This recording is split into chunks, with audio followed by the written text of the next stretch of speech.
Here's one example of how we use stress release rather than stretching. Let's say I'm working on the rib case and I want to open up the rib case. So I want to find a way to move the rib case in a new way, something that you haven't really experienced before. So it's new and it gives you sort of a breakthrough feeling. Oh, I didn't know that I could really lift and open my rib case like that, and that will affect my breathing. So, oh, I can bring in a lot. So here's what you do to get it going. Okay.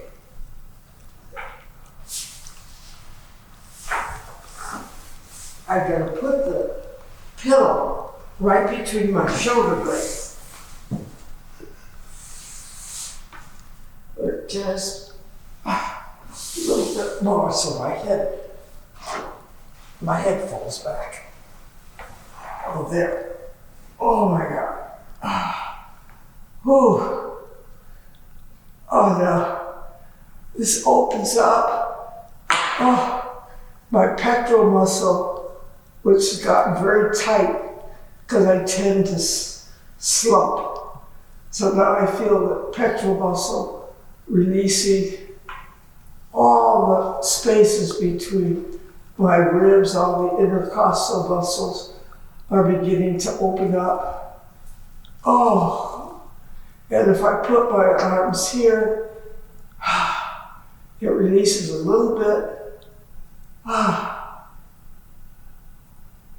If I put my arms over my head, oh, it's even more, you see. So I have a long ways to go to reach my full potential. Oh. Then I feel a huge lengthening from my sternum down to my pubic bone. This whole area really opens. Everything is opening.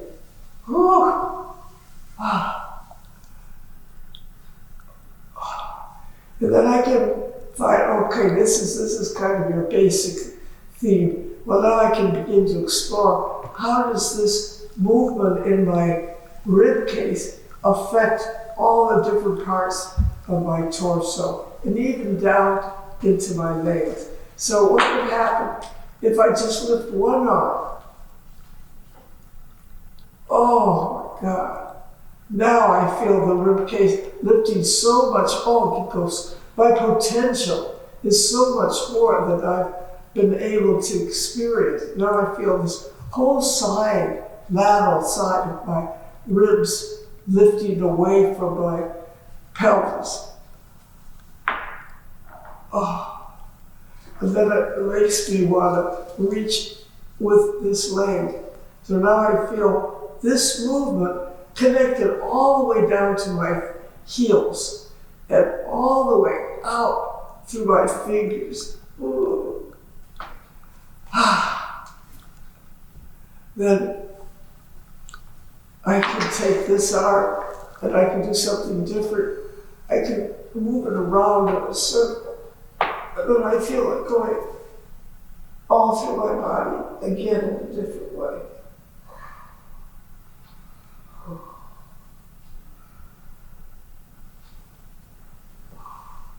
Oh.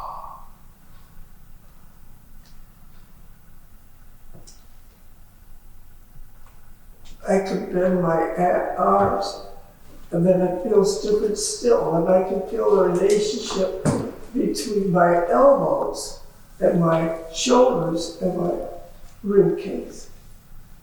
Ooh. So I could play around with this movement, for maybe 15 minutes. Too much. You need to then kind of withdraw. So you open up, and then you really need to say, I need to withdraw. I need to pull it and relax. And so you pull them and just relax.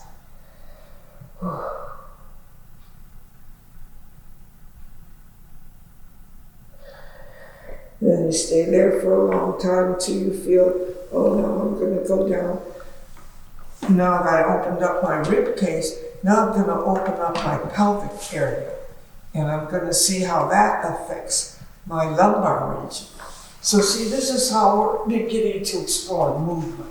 That's what I mean by non-stylized movement. So now I want to see, oh, how can I get some freedom in my pelvic area? So now I push the pillow down here, and when I put it down here, then my pelvis turns into a bowl, and the lumbar region, or all the vertebrae in the lumbar region begin to open up. And then I can feel the relationship of the pelvis to the legs, as I felt the relationship of the rib cage to the arms. This is very releasing. It makes you feel really good. And that everything is, you're altering the range of your body without any effort. So I think I'm calling this stress release. And now all the organs in my abdominal area, my tummy area, it just falls and relaxes all the organs. So I don't have to struggle to keep my abdomen tight. It just moves down all by itself. Feels very relaxing, very good. And then you can begin to explore, as you explored with the arms, you've got this going up here, you can begin to explore with the legs. And you can begin to move in different positions with the legs, and you can begin to open up here without effort. So this area begins to open up. You can add more leverage, and it will intensify the release. And you can move it into your feet. And you can feel the relationship of the feet all the way into your pelvis. Ooh.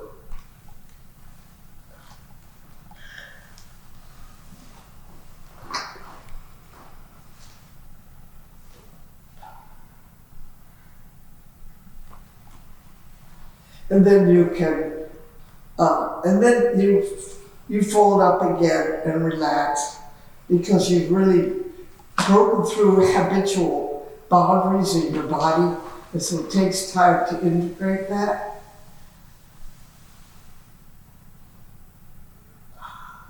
Okay? And then the other one you can do before you shift is you can roll the bottom half of the body to one side, like that, on the pillow.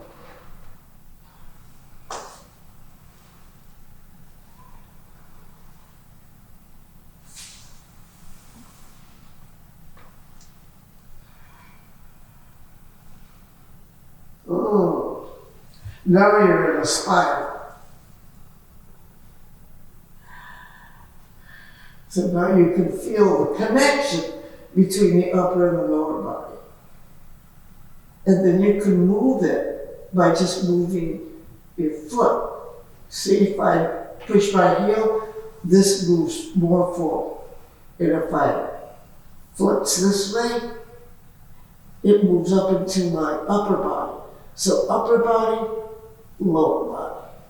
And get this moving, you increase the range of your spine. Now this has a lot to do with how it affects your walking. Because when you walk, you want to be able to move your body in a spiral. So there you go. Very, it's an enormous release, enormous.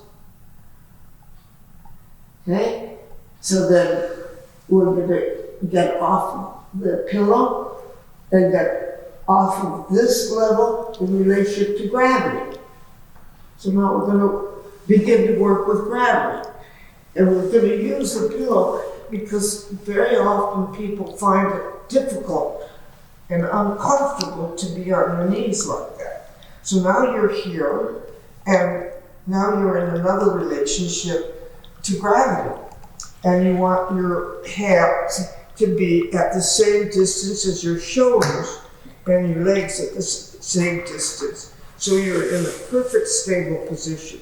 So I'm going to relate now to gravity, and I'm going to relate the two parts of my body, the upper body with the lower.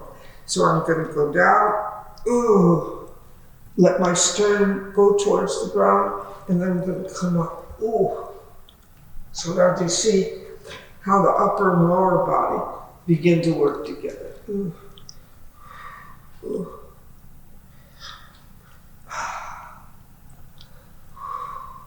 That's forward. Then we do it from side to side. That's lateral. So we're beginning to learn the language of movement. Lateral movement, flexion, extension, hyperextension. And I breathe with it. Do you see how it's all beginning to come together?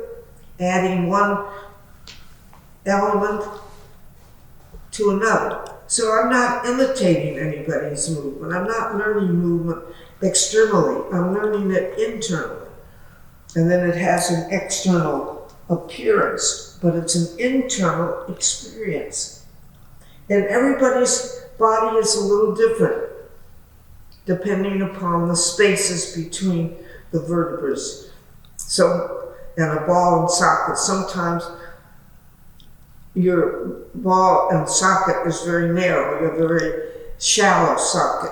Some people have very hollow. So some people are more flexible than others. Like if your ball and the ball and socket fits in like that. Now, if you're born with this kind of a socket, which I had, I call these the kangaroos. But if you're born with sockets that are very open like that, see, you naturally have more range this way. And if you're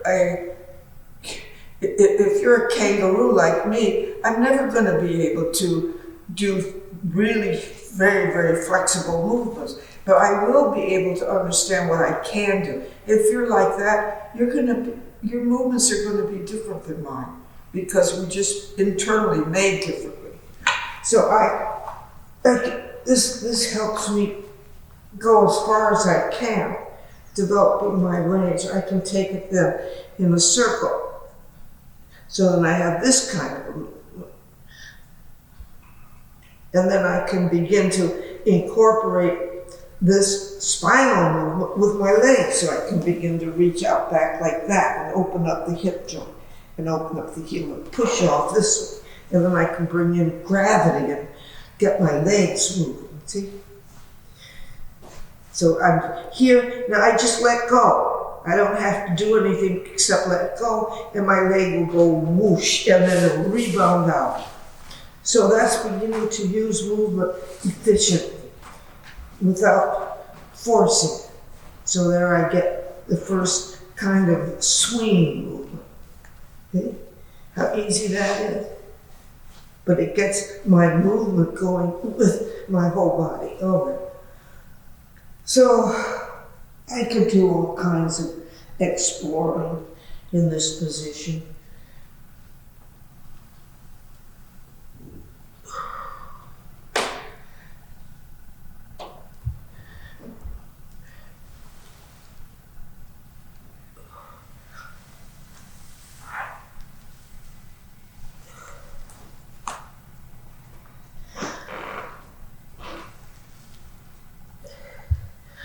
All right, let's say that I do this for 15 or 20 minutes. Maybe imagery is beginning to come up. Maybe I'm beginning to get some ideas from animals or animal-like movements. So now not only, I think of feelings as being various sensations, but now images are more mental. And now, say, I've done that for a while.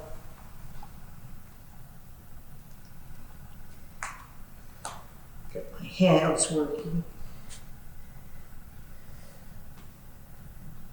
We forget how expressive our hands can be. We forget.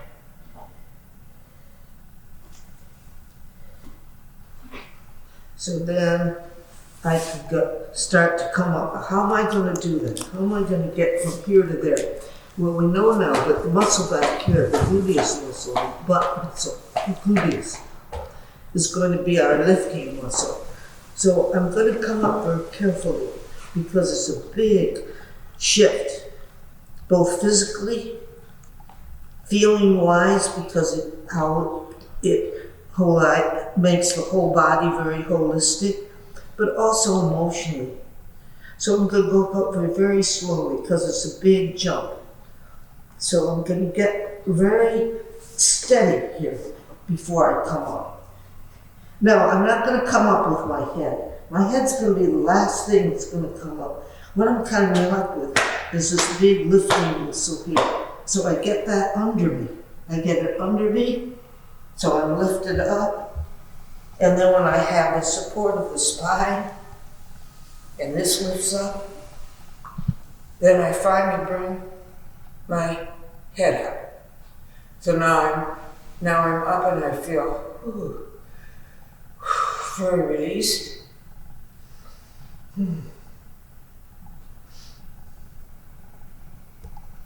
Now, when I'm up, what's the next thing I need to explore?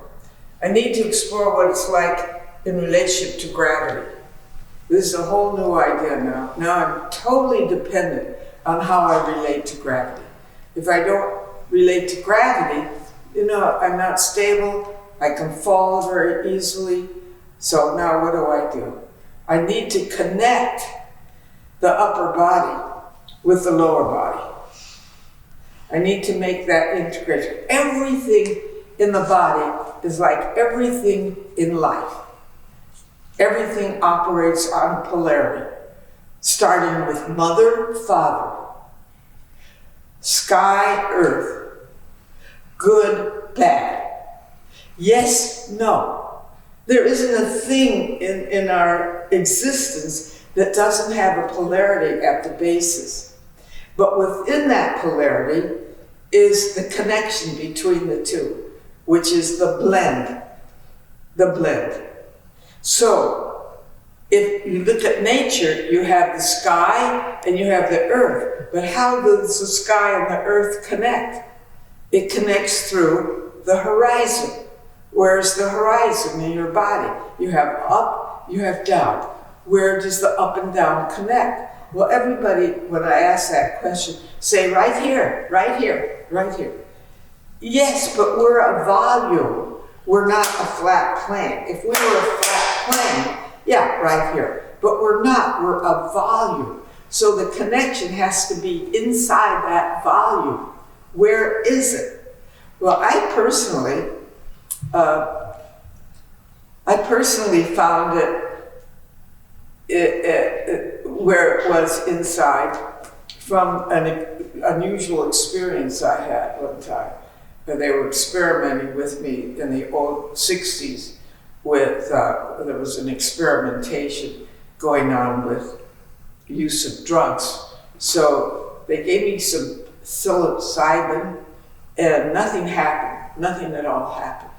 And then all at once, it was like I was hit by lightning and I crashed to the ground and I felt a red spot inside here.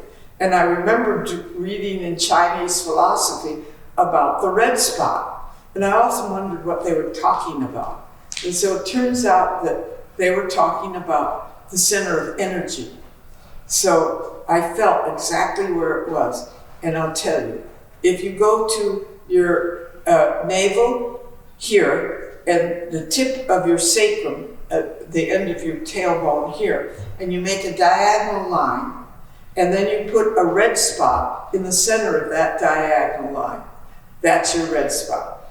And so if you think of that inside your pelvis, it is here, but it's inside. And then that centers you. Then you say, now I feel very centered. I feel the upper body light and lifted like the sky, and I feel the lower body very grounded like the earth. And then I feel the connection right inside there, and I feel very whole, very comfortable. So then I can begin now to take the next step, which is, this was gravity. Now we have inertia. So what is that? That's, in order for me to walk, I have to let go. I have to let go from being here to moving forward this way. And as I move forward this way, I begin walking. As I begin walking, as I move forward, because you don't walk this way. You don't walk like this. This is standing. This is walking. So as I walk, I begin to create momentum. So I begin to move forward like that. So I begin to walk. As soon as I begin to walk, I begin to move in a spiral. So we felt spiral down there. So as I begin to walk and I create a spiral, first of all, I'll land on my heel. And I'll show you what we do to find that. But when I begin to walk, then I have to walk in a spiral. You see? Now that takes into account everything that we've done leading up to that.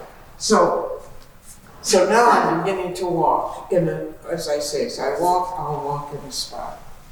If I walk backwards, I walk in a spiral. So I've got my upper body and my lower body. So to get that moving, I will try to take a swinging move before we even start to walk, just to get those new elements into your movement. So if you put your arms up and you're all centered here, and then you let go, that just happened. I didn't have to make it happen. That's just being in relationship to your environment. Then I start to walk. With that, I'll do a lunge first, so I get used to being able to release a leg, and that takes a lot of security. So I'll just go. Well, now I notice that when I do that, it's taking me down this way. So that might take me into a fall. I don't want to fall, I want to walk forward. So then I know, I got to do something up here with my sternum. I've got to go, because I'm going to go forward. So now you get the elements of what you do when you walk. I'm going to get my heel to get my balance. Then I'm immediately going to go to the ball of my foot and bend my knee. So I take the impact. So I soften the walk. So now I'm ready to walk. So what's the walk? In some cultures, the walk is very different. Some cultures, in particular African American culture, the walk is down. It has a bounce. And if you watch Obama walk, his walk is like this. So, back, forward, over. We tend, other cultures tend to walk like this.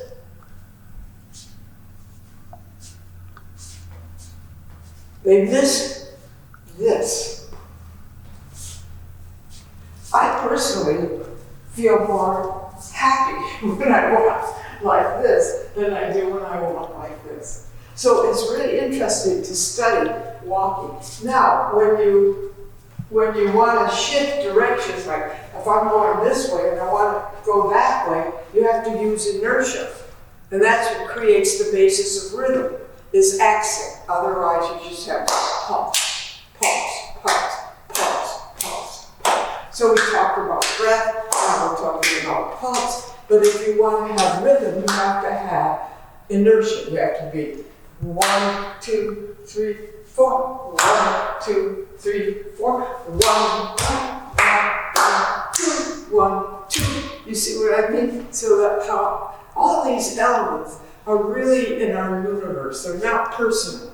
And that's what I like to do when I teach movement, is teach dance, is teach people how to move in relationship to their body structure, relationship to gravity, to inertia, to momentum, and all the things that are the basic elements of movement. And of course, the feeling of that wind in the body, the pulse in the body, the rhythm in the body, and then all the feelings, all the images that come up for you, all the emotions. Like if I walk with my head down, it makes me feel one way. If I walk with my head up, or if I walk with my head really high. So these are all the elements that I like to work with when I think of myself as a dancer and think of myself as a teacher of dance. So that's about, that's the start.